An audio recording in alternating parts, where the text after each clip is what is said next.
Night after night, he lay awake, eyes wide open, staring into the abyss of his bedroom. The darkness pressed in, heavy and suffocating. My name is Arthur. I'm a man imprisoned by an irrational dread, a fear so profound it consumes my every waking moment and haunts my restless nights. I fear the dark, not the comforting kind that cradles the world in sleep, but a malevolent entity lurking just beyond the reach of light. Every light in his house blazed throughout the night, a beacon against the encroaching darkness. The hum of electricity, a constant reminder of his self-imposed prison. My friends scoff, my family worries. They plead with me to seek help, to understand the root of my fear, but I remain unconvinced.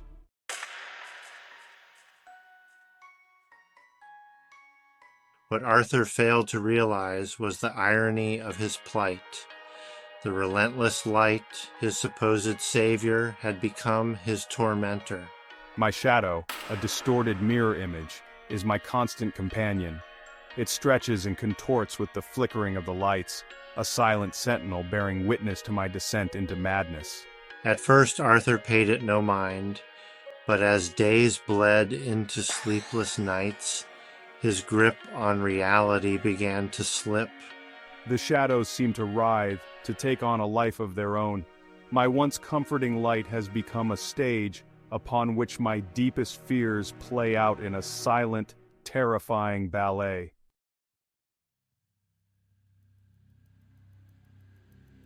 It started subtly, a whisper at the edge of hearing, a fleeting movement in the corner of his eye. Arthur dismissed it as fatigue, the byproduct of endless nights fueled by caffeine and fear. But the whispers persisted, growing louder, more insistent. They seemed to emanate from the shadows themselves, hissing my name, taunting me with my deepest fears. He tried drowning out the voices with the television, the radio, anything to fill the silence that pressed in around him.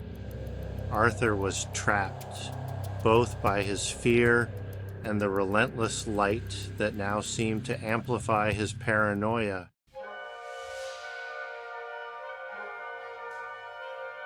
One night, as Arthur sat huddled beneath the harsh glare of his bedside lamp, he noticed something different about the shadows. They seemed sharper, more defined, as if they were being projected onto the wall rather than cast by the meager light. It shifted slightly, pulsing with an eerie life of its own. As I watched, mesmerized and terrified, it began to take on a more sinister form. Two eyes, glowing with malevolent intent, materialized within the darkness, their gaze fixed directly on me. He cried out, scrambling back against the headboard, his heart pounding in his chest. But when I dared to open my eyes again, the face was still there, closer now, its grin wider, more menacing, the whispers intensified, no longer just sounds but distinct words, taunting me, threatening to drag me down into the darkness I so desperately feared.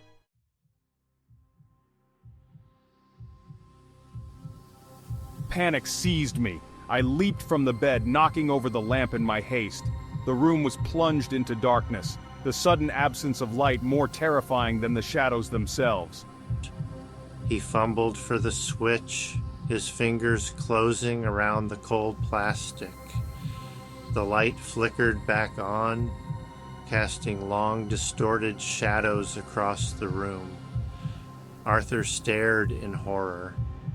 The face was gone, but the shadow that had birthed it had moved. It no longer clung to the wall, a passive observer to my descent into madness. It stretched across the floor, long and menacing, reaching towards me like a grasping hand. He knew then, with chilling certainty, that his fear had taken on a life of its own. The darkness he had sought to keep at bay had found a way in, and it was coming for him. His own shadow, once a mere reflection, was now his tormentor. a tangible manifestation of his deepest fears.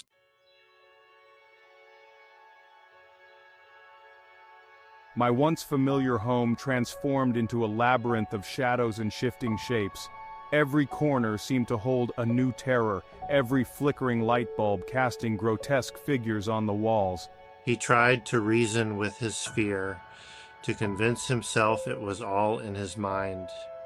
He read books on psychology, desperate for an explanation, a cure for this self-inflicted torment. I stopped answering the phone, ignoring the insistent knocking at the door. Human contact, once a source of comfort, now filled me with dread. I saw pity in their eyes, heard the unspoken judgment in their hushed tones. They thought me mad, and perhaps they were right. Arthur withdrew further into himself, his world shrinking to the confines of his brightly lit prison. He subsisted on a diet of instant coffee and stale crackers, his only companions the ever-present shadows and the whispering voices that taunted him with his impending doom. My once familiar home transformed into a labyrinth of shadows and shifting shapes.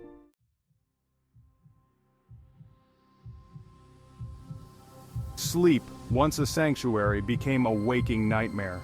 I'd drift off for a few precious minutes only to be jolted awake, heart pounding, my sheets soaked in a cold sweat. He saw the shadow everywhere, lurking in the reflection of the television screen, writhing in the steam rising from his coffee cup. The whispers grew louder, more insistent, whispering my name, recounting my deepest fears, my most shameful secrets. Arthur's once sharp mind, his wit and intelligence, became dulled by fear and sleep deprivation. He spoke in disjointed sentences, his thoughts scattered, his gaze darting around the room as if searching for an escape from his own personal hell.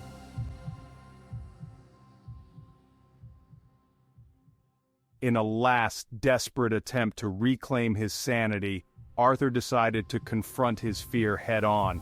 He stood in the center of his living room, every light blazing, his heart pounding against his ribs.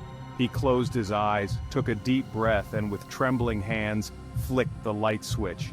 Darkness descended, absolute and suffocating. He felt a moment of exhilaration, a fleeting sense of liberation from the oppressive light. The whispers were upon him instantly, louder than ever, mocking his futile attempt to escape their grasp. He could feel the shadow's presence, cold and menacing, enveloping him like a shroud. He stumbled towards the light switch, his hands groping blindly in the darkness. But the shadow was faster. It slammed into him with the force of a battering ram, pinning him against the wall, its cold, intangible form pressing against his, stealing his breath, his will, his very life force. No, I won't let you.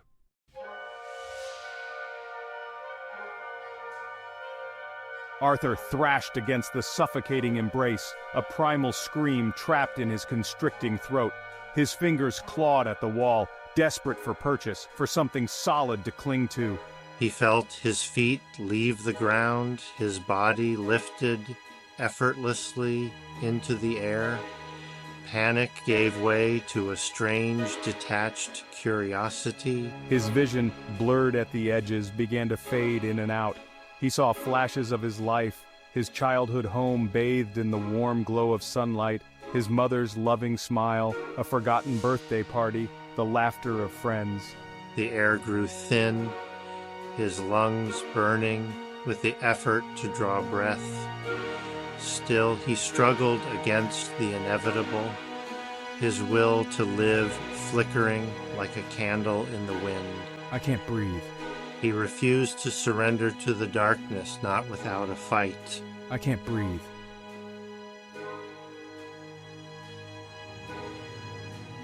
The whispers, once faint and insidious, now roared in his ears. a cacophony of voices vying for his attention. They spoke of his deepest fears, his hidden shames, twisting them, amplifying them.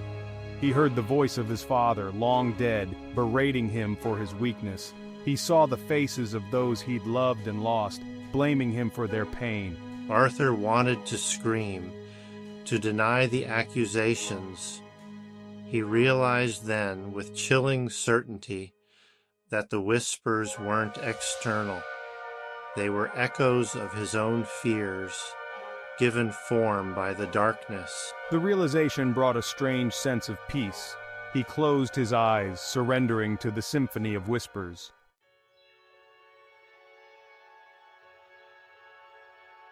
As I drifted towards unconsciousness, a single flickering light caught my attention. It was a pinpoint of warmth in the suffocating darkness, a beacon of hope in the abyss of despair. The whispers receded, their voices fading into the background as the light grew brighter, warmer. I opened my eyes, squinting against the sudden brightness. The light, I realized, was coming from within me, from some deep, forgotten part of myself. For a brief, glorious moment, Arthur felt free. The whispers were silent, the shadows banished. He was bathed in the warm glow of his own inner light, a light that had always been there, waiting to be rekindled. For a brief, glorious moment, Arthur felt free. He was bathed in the warm glow of his own inner light, a light that had always been there, waiting to be rekindled.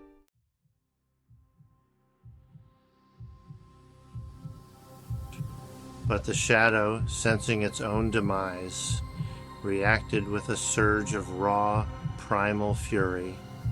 Its grip tightened around Arthur's throat, cutting off his air, his cry for freedom dying in a strangled gasp. No, I won't let you. Arthur thrashed against the suffocating pressure, his vision graying at the edges. The faces in the shadows, contorted in a grotesque mockery of empathy, leered at his struggle. Get off me! His hands, slick with sweat and terror, scrabbled uselessly at the shadow that now seemed to permeate his very being. Each desperate gulp for air brought him face to face with his own mortality, the terrifying reality of his impending doom. I can't breathe. Still, the light within him flickered, refusing to be extinguished.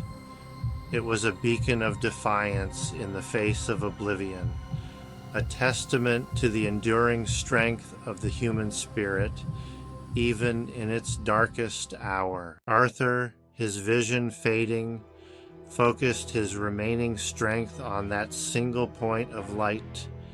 It pulsed with a faint but steady rhythm, a lifeline in the overwhelming darkness. Just a bit more, just a bit. His fear began to morph into a raw, primal energy. Fear, like darkness, was merely an absence, a void waiting to be filled. I will. The shadows recoiled as if burned, their whispers turning into shrieks of rage and despair. The light within Arthur intensified, pushing back the darkness. For a brief moment, it seemed as if he might actually win. I can do this. But the victory was short-lived. The shadow launched a final desperate attack. No, not now. Arthur's light flickered and dwindled to a faint ember. The shadows rushed in, their whispers turning to murmurs of victory. Please, no. Silence descended upon the room, heavy and absolute. The house stood silent, a tomb bathed in the cold artificial glow of countless lights. Arthur, the man who had waged war on the dark, was no more, consumed by the very shadows he had sought to outrun. I failed. His fear, once a flickering flame, had become an inferno, consuming him entirely. The shadows danced freely in the perpetual daylight he had created, a chilling testament to his defeat. It's over. The world outside continued its relentless cycle, but inside the house on the hill, time had stopped. The darkness had already claimed its prize, an eternal night reigning within.